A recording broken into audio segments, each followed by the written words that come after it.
My favorite necklace is missing. Maybe we can make a brand new one.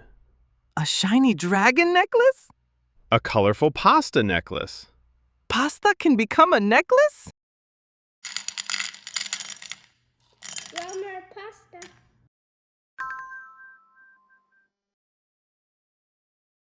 First, let's make our pasta colorful. We need pasta, paint, brushes, a tray with parchment paper so the pasta doesn't stick, and a cup of water to wash our brushes when we change colors. We recommend using washable paint because this activity can get messy, and washable paint is much easier to clean. We tried acrylic paint before, but it got very messy.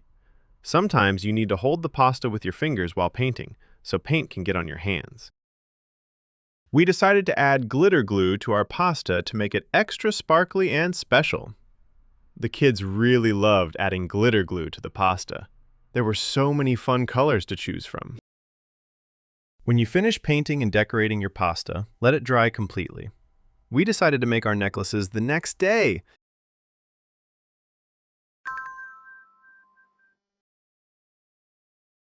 Now it's time to make the necklace. You can use yarn, pipe cleaners, or string, whatever you have at home. If you use yarn, ask an adult to help tape the end so the pasta is easier to thread. We also taped one end to the tray so the pasta wouldn't fall off and roll everywhere. Now choose your necklace challenge: rainbow necklace or longest necklace ever.